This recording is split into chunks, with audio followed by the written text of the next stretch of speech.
could have, but not, that we know about in Scripture. So is everyone okay there in terms of understanding these big areas?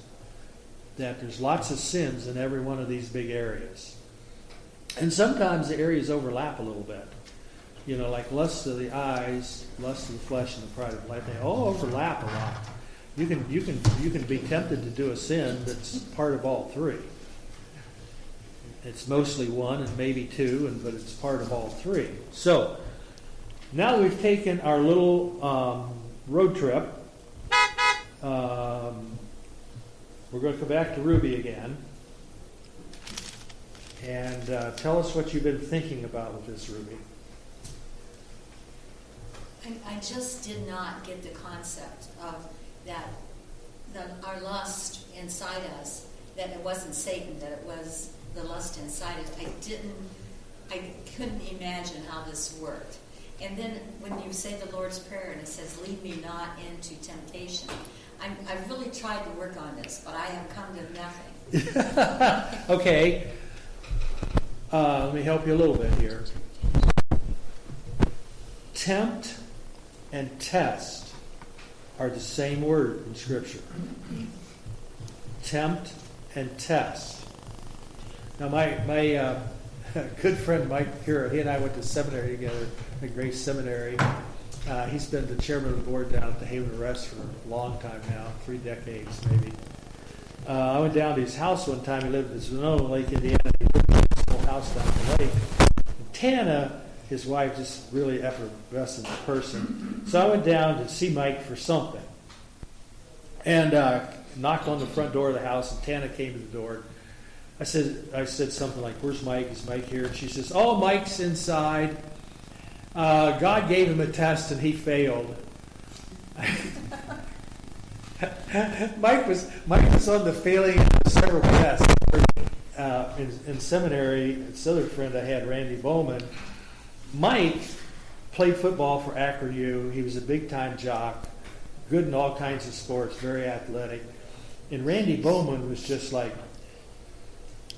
he owned this old set of golf clubs that he picked up, a golf club here and a golf club there. And he was not an athlete like Mike. But anyway, they went golfing together. And Randy beat the pants off Mike. Mike got mad and bent one of his clubs around a tree. So anyway, Tana said, yeah, Mike's inside with his foot up on a stool. God gave him a test, and he failed it. I said, what test did Mike fail? She said, I forget what the test was. Anyway, Mike kicked a rock. Something went wrong, and Mike kicked a rock. And so he hurt his foot, ankle, leg. I don't remember what he hurt. But tempt and test are the same word in Scripture. Context determines, and mine and your life determines, from God, it's a test subcontracted to the devil. Now, he can't get in our minds, but he does a lot of stuff on the outside in terms of our world. But when we see something or something happens, from God's point of view, it's a test. We're either going to fail or we're not going to fail. One or the other.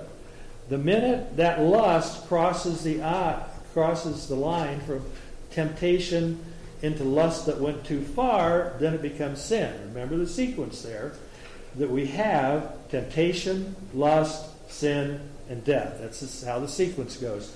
So lust is the whole key here. We can look at something and let it say, well, I enjoy that. I mean, I think that's what Billy Graham said. You can look at a woman and admire her beauty, but you can't go any farther. Just like you admire the beauty of a 64 GTO, but you can't go any farther. So whatever it happens to be, the point is our minds are programmed. And Satan, remember, Satan doesn't have access to our minds. He's not omni-anything, least of all omnipresent. So he's one fallen angel in the midst of 7 billion people on the planet. He can't be in the minds of 7 billion people. He can't be in our mind unless there's something specific. And if you look through Scripture, you see Satan really works with governments, with forces of government to create mayhem. That's what he does. Every time I see that advertisement on TV with the guy that's mayhem. Remember? Have you seen that? I'm mayhem. Yeah, that's what Satan is. He's mayhem. And where he's really mayhem is in human governments. When we look at Daniel, we see it most clearly, but that's where he works. So he doesn't have time to fool with mine and your mayhem. And I'm personally very happy for that. I'd be happy if he just subcontracts what he wants to do in my life to a few demons and anyway, so there we are. So according to Scripture, we are our own worst enemy, Ruby. Lust is a problem. Temptation is a problem inside us. And I told you the illustration of Spurgeon being told by someone that he hadn't sinned in a long time. He was sinless. He wasn't tempted. He didn't have any lust. And Spurgeon just stomped on his foot. I mean, really hard. Spurgeon weighed over 300 pounds. Which the guy got mad, lost his temper, said some bad words. And Spurgeon said, gee, I'm just really sorry to ruin your record. You were doing so well going without sin and not being tempted and having no lust in your heart. So remember, lust, the same thing as losing your temper. You let it go too far. When you lose your temper, you've been tempted. Your lust went too far, and then you sinned, and after that's death. But the good news is we've been delivered from death, so we're not. The whole point is that's why people die. You okay here, Ruby? You all right with how Scripture reveals it to us? Yes and no. When you get a new concept that you've believed all your life that the devil made you do it, and then you come up with this, that it's inside us and it isn't caused by the devil, it's a really difficult thing to grasp. That's why wrong theology is so bad. I spent my whole life trying to correct bad theology that came along somewhere, and I don't think Flip Wilson was the first one to bring that along, but he certainly helped. The devil made me do it. But it's kind of like our pervasive thinking, which is just not biblical. It's just not in the Bible. Here, let me give you one of my favorite areas of bad theology. Bad theology. Every once in a while, I pass a church that is called the Solid Rock Church, built on Jesus. When you look at that passage in Matthew, Jesus is not the solid rock. I did a message years ago, get your rocks straight in Scripture. He is not the solid rock. In that passage, obedience to the Bible is the solid rock. Now, Jesus is other rocks. He's the stone which the builder rejected. He's the chief cornerstone. He's the stone cut out without hands in Daniel. He's a lot of stones, but he is not the solid rock in that passage in Matthew. The house was built on the sand, which shifted, and look at it closely. It's the obedience to the word. Everyone that obeys my word, that's a solid rock. So when we sing that song, I hope is, how's it go, John? The solid rock song? Jesus, blood, and righteousness. That's good. On the solid rock I stand. The solid rock is not Jesus. So we get a lot of our bad theology from songs, and if they've been embedded in there a long time, they're harder to dislodge. Hard to dislodge. By the way, where is that passage in Matthew? So you can look at it on your own. I think it's about Matthew 11. I wasn't ready to do anything with that, but people go away and they go, Pastor Barry said, and I will say, no. The Scripture said. Okay, find the solid rock passage, someone.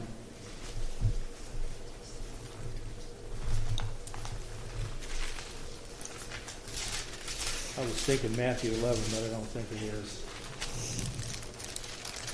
I think it's Matthew 7. Okay. What? He built his house on the rock. Okay, you're That's right. not it, I don't think. Yep, that's it. Matthew 7, 24. Yeah, 24 to 25. I knew someone that would. Yeah, there it is. Okay. All right, let's go to this. Oh, yeah, he built his house on the All rock. right, verse 24, What chapter? Matthew 7. All right. Therefore, The day. Now, we really should look at everything he said before, but we can get it from here. Therefore, Matthew 7:24, everyone who hears these words of mine and acts upon them, obeys them, may be compared to a wise man who built his house upon the rock. Okay, what's the rock? Jesus didn't say he was the rock. He said obedience to his words were the rock. And the rain descended, and the floods came, and the winds blew and burst against that house, and yet it did not fall, for it had been founded upon the rock. Yes, Jesus is a rock, but he's not this rock. And everyone who hears these words of mine and does not act upon them, does not obedient to the Scripture, will be like a foolish man who built his house upon the sand. And the rain descended, and the floods came, and the winds blew and burst against that house, and it fell, and great was its fall. Now notice, nowhere does Jesus say he is that rock to be built upon. He said, obedience to my word is the rock. So that bad theology has been around forever, and I don't labor under any delusion just because I shared it with you this morning. It'll be eradicated from the earth. It's going to be around for a long time. It's been around for a long time and will continue to be. And that's how bad theology sneaks into our brains. And we can't let it get in there. That's why the Bereans were more noble than the Thessalonians, because they searched the Scriptures daily to see if these things were so. When the pastor said, or someone sang in a song, that you built your solid house upon Jesus, they needed to go to Scripture and go, that's not right. That's not what Jesus said. He said, my words are what you build your house upon. Not me, my words. Obedience to my words. So, anyway, we get bad theology that sticks with us forever. And it just sort of goes in there and we don't think about it too much. Now, I'm in the same boat that you are in. You know, that bad theology has been rumbling around in my head forever. But you have to look at Scripture and go, no, that's just not right. So, we are our own worst. How many of you remember the comic strip Pogo? Don't you remember Pogo back about 30, 40 years ago?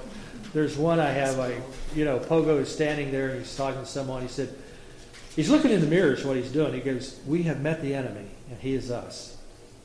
So we are our own worst enemy. So we don't get off the hook by blaming it on Satan. That's pretty easy out, It's not my fault. It's Satan's fault. He's the one that did it. He's got a lot to do with the general function of the world. Like, let's go back to the young man and the naked woman for a second. Well, what was at play there? Well, the values of the world, the lust of the eyes, the pride of life, all is in the world.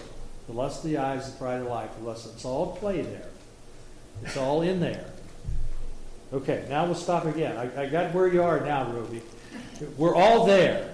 I'd like to blame it all on Satan too. I like it too. And just like Mike Cure, when he kicked the rock and when he bent his golf clubs around the tree, he would have liked to blame that on Satan. But Tana had it right. God gave Mike a test and he failed. So that's how we have to see it. Tempt and test are the same word in Scripture. Same word every time. And our translators, by the context, tell us what they think it means in context. They aren't always right, I don't think. And so that's why you have to look at the passage very carefully and say, does it fit in with all other Scripture passages on testing and on temptation? The easy way to get it straight is whatever comes into our lives is a test from God. We either fail the test or we win the test, and it goes in this sequence: temptation, lust, sin, and death. And so we're playing this test in there, and if it goes too far, it becomes temptation, and then we sin, then we've gone too far. Everyone okay here? Yes. Yes. All right. But So see, the devil can't make you do anything. You choose to do it yourself. absolutely, we are our own It's a worst choice. enemy. And frequently I tell God. Now, I talk to myself first. I go, Shahan, done. You just went too far with that. And I'm sorry, God, I stepped over the line, and